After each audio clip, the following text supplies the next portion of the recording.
Well, yesterday, HSBC visited Thailand with analysts to give their outlook on what is to be expected with the Federal Reserve and also whether or not there is a currency war here in Asia. Let's talk to our editor, Kun Vichit Chaitrong, who was there to talk to these analysts. Swadika, Kun Vichit. How would you say yesterday's event was? Yeah, the biggest risk is if China devalue yuan, it will have a big impact on the baht currency or other currency in ASEAN. Okay, so we're going to be listening to the interview, which is in English, and then later on we'll be translating it in Thai for you. And, of course, we'll be doing that as well with another analyst. So let's hear what Frederick Newman, the co-head of the Asian Economic Research of HSBC, had to say about this risk of the depreciation of the yuan. There are a lot of tensions in foreign exchange markets, and many people use the word currency war in Asia. But it's not true, because so far the Chinese have refused to play in the currency war. They've actually held the currency constant against the US dollar and taken a lot of pain.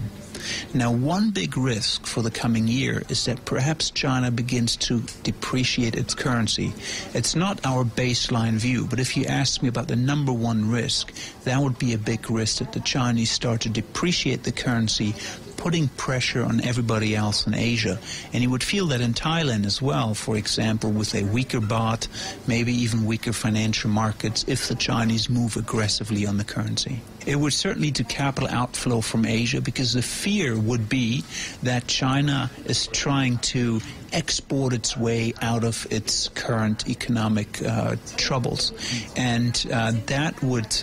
certainly then put pressure on everybody else in Asia to also weaken the currency, and that has a chain reaction. Now, I should stress it's not the baseline scenario here, because the Chinese are very responsible. They have so far actually refused to join the currency war, and we think that it will still refuse to do so in the coming months. Well, China is a very powerful country, and it has a lot of control over its economy. And so even though China is slowing, it has other measures to help to sustain growth. For example, we expect China to cut interest rates. We expect China to inject liquidity. We expect China to do more fiscal stimulus. And so if they do these measures, they don't necessarily have to move aggressively on the currency. I think many people also worry about the housing bubble in China. What is your view? Well, we don't think China has a real estate bubble in the classic sense. So a lot of differences between the U.S. bubble and what's currently happening in China. What China has is a large construction sector that's now slowing down. But they have the ability to manage that. We don't think it's going to lead to a real estate crash. It just means slower growth and the need for more stimulus. ค่ะก็คุณวิชิตตกลงทาง HSBC เขาไม่เชื่อว่ามีสงครามการแลกเปลี่ยนนะคะคือตอนนี้มีคนหลายคนพูดว่าตอนนี้เป็นสงครามค่าเงินในโลกค่ะค่าเงินแบงก์ชาติต่างๆต่างลดดอกเบี้ยหรือทำให้เงินสกุลของตัวเองนี่อ่อนค่าลงแต่ในความเห็นของเขาว่าสงครามมันยังไม่ได้เริ่มมันจะเริ่มเมื่อจีนนี่เข้าร่วมวงคือถ้าจีนกระโดดเข้าเมื่อไหร่ก็ถือว่าเป็นสงครามการเงินเต็มรูปแบบซึ่งคิดว่ามันเป็นความเสี่ยงช่วงต่อไปว่าจีนจะทำหรือเปล่าถ้าจีนทำมีผลกระทบมหาศาลกับประเทศไทยกับประเทศอื่นๆในเอเชียมันจะทำให้ค่าเงินของทุกประเทศในเอเชียถูกกดดันให้อ่อนค่าลงอย่างมากแล้วอาจจะทำให้เกิดตลาดการเงินผันผวนเงินทุนไหลออกจากภูมิภาคเนื่องจากว่าทางเอเชียนี่มันมีความเสี่ยงอยู่แล้วถ้าเมื่อกี้เราจะเห็นกราฟอันแรกนะกราฟอันแรกนี่แสดงให้เห็นว่าหนี้ในประเทศเอเชียมันเยอะคือถ้าเครดิตเขาเรียกว่าหนี้เทียบกับ GDP เนี่ย Credit to GDP สูงกว่านะมันมียอดพีคยอดสูงสุดนั่นปี1997ใช่ไหมค่ะช่วงที่มันเกิดวิกฤตครั้งแรกการเงินนะแต่ช่วงนี้หนี้ต่อ GDP นี่มันสูงกว่าวิกฤตรอบแรกไปแล้วเพราะนั้นนี่พื้นฐานของเอเชียนี่มันหนี้มันเยอะถ้ามีอะไรเกิดขึ้นสักนิดหนึ่งมันก็อาจจะก่อให้เกิดการเชนรีแอคชั่นมีผลกระทบเป็นลูกโซ่แต่ทาง HSBC ก็บอกว่าความจริงแล้วประเทศจีนคงไม่ได้มีการลดหยวนเพราะว่ามีข้ออื่นที่เขาสามารถทำได้อย่างเช่นพยายามกระตุ้นสภาพคล่องสุดท้ายที่เขาไม่มีทางออกแล้วที่เขาจะทำใช่แต่ว่าสิ่งแรกๆที่เขาจะทำเพื่อกระตุ้นเศรษฐกิจเขาก็อาจจะเป็น ลดดอกเบี้ยลงอีกอะไรทำนองนี้จริงๆเขาก็ลดไปแล้วนะหรือไม่ก็ใช้จ่ายงบประมาณทางด้านการลงทุนทางโครงสร้างพื้นฐานอันนี้เขายังมีเครื่องไม้เครื่องมืออยู่แล้วในอดีตที่ผ่านมาถ้าย้อนดูอดีตเมื่อปี 1997 ที่เกิดวิกฤตรอบแรกตอนนั้นทุกคนก็จับตาดูว่าจีนจะลดค่าเงินไหมถ้าจีนลดค่าเงินตอนนั้นก็หมายความว่าเข้าร่วมวงตอนนั้นเงินสกุลเอเชียนี่ devaluation อยู่ในช่วงเลยว่าสงครามค่าเงินเหมือนกันคือหมายความว่าทุกคนลดค่าเงินลงหมดถ้าจีนลงนี่มันยิ่งจะซ้ำเติมแต่คุณวิชิตคิดว่าทาง HFCC มองแง่ดีเกินไปเปล่าหรือเพราะความจริงเขามั่นใจว่าอาจจะไม่มีการลดด้วยซ้ำนะคะเวลาวิกฤตเศรษฐกิจมันเกิดเพราะทุกคนไม่รู้ว่าอะไรจะเกิดขึ้นคือทุกคนจะมองอะไรไว้แบบมันน่าจะไม่ใช่มันมีทางออกทางเขาก็น่าสนใจนะเพราะว่าทางเขาบอกว่ามองว่าคิดว่าซีนาโรอันนี้ไม่น่าจะเป็นไปได้แต่เขาก็ไม่รู้เอาออกไปไม่ตัดประเด็นนี้ออกไปถ้าถือว่าอะไรเสี่ยงสูงสุดอันนี้แหละคือความเสี่ยงสูงสุดตลาดอสังหาริมทรัพย์ก็เขาก็บอกว่าความจริงแล้วยังไม่เป็นฟองสบู่แต่บอกว่าเป็นแค่การชะลอการก่อสร้างภาคก่อสร้างเฉยๆเราจะเห็นกราฟอันที่2ฮะทำไมภาคอสังหาริมทรัพย์ถึงไม่เป็นฟองสบู่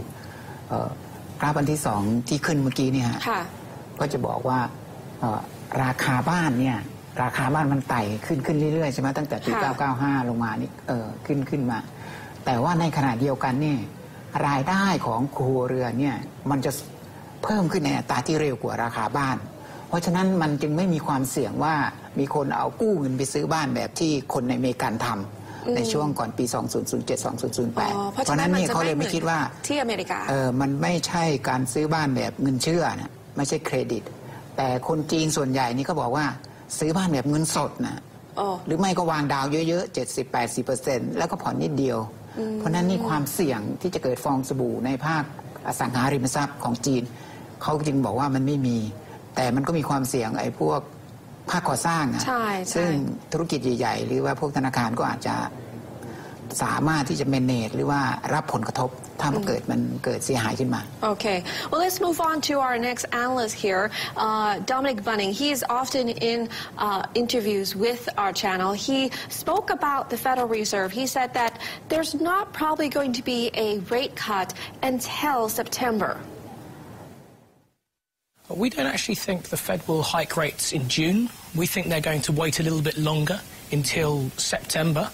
I think what we'll see in the coming months is the Fed will change its language so it will allow them to open the door for a rate hike in June. So it's possible, but we don't think it's actually going to happen. We think that for the time being, inflation expectations are still too low.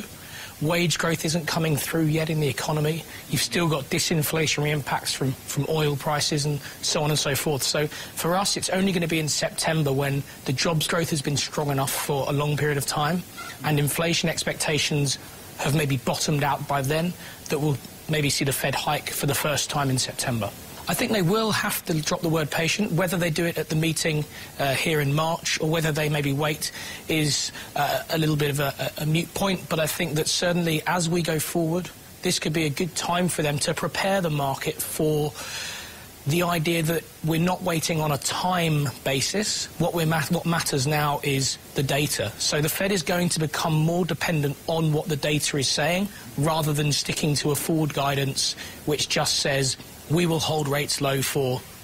a certain period of time. It's about saying we will hold rates low until the inflation data picks up, until the unemployment rate comes down below 5.5% or down towards 5%. So it's a change in language away from time and much more towards data dependency, and that's what we'll see over the coming 6 months. No, I don't think it's fully recovered. If it had fully recovered, we would probably be seeing growth rates nearer the 4 to 5% range as they were in the past. We've seen productivity growth be very slow in the US. We haven't seen signs that the labour market is really tightening from a wage perspective, even though many more people are coming back into jobs. So to me there's a clear difference between how the US was going maybe 10 years ago before the crisis to how it's growing now, and I think we're still in that recovery phase. If you look at the US household sector, there's still a lot of deleveraging to go, a lot of debt repayment to do, and that means that consumer spending isn't going to pick up at the same rate as it was before. So Yes, the US recovery is going well and going very well when you compare it to the likes of Europe, the likes of Japan. But is it back towards a normal full recovery mode? We don't think it's quite there yet, no. ค่ะก็คุณดอมเนกบอกว่าเศรษฐกิจของอเมริกาก็ไม่ได้ฟื้นแบบถึงแบบ ยังไม่ฟื้นตัว ที่ เต็มที่ก่อนวิกฤตคือเขายังเชื่อว่าจะยังไม่ขึ้นดอกเบี้ยในเดือนมิถุนายนอย่างที่หลายคนคาดการไว้เพราะว่าถ้าจะขึ้นก็น่าจะขึ้นประมาณเดือนกันยายนและขึ้นก็ขึ้นไม่มากขึ้นประมาณ25 สตางค์25 basis point 25 จุดใช่ไหมคะก็บอกว่าก็ที่ทุกคนเขาถามถึงคำว่า patient คือเขาอาจจะเอาคำนี้ออกไปคุณเย็นนั้นเขาจะใช้เขาจะรอบออกคือที่ผ่านมาเขาบอกว่าเขายังอดทนที่จะขึ้นดอกเบี้ยที่นี่คำว่าอดทนที่จะขึ้นดอกเบี้ยเขาอาจจะเอาออกเพื่อจิตให้คนเตรียมตัวไว้ว่าจะมีการขึ้นดอกเบี้ยนะแต่ว่าจะค่อยๆขึ้นเนื่องจากว่าตลาดแรงงานของอเมริกานี้ยังไม่ได้ฟื้นตัวเต็มที่เขายังมองว่าถ้าจะขึ้นดอกเบี้ยได้มันก็ควรจะอัตราการว่างงานน่าจะต่ำกว่า 5.5% หรือว่าประมาณ 5% อะไรทั้งนั้น ใช่ค่ะบวกกับไปด้วยกับเงินเฟ้อเหมือนกันภาคครัวเรือนก็ยังไม่ได้ใช้จ่าย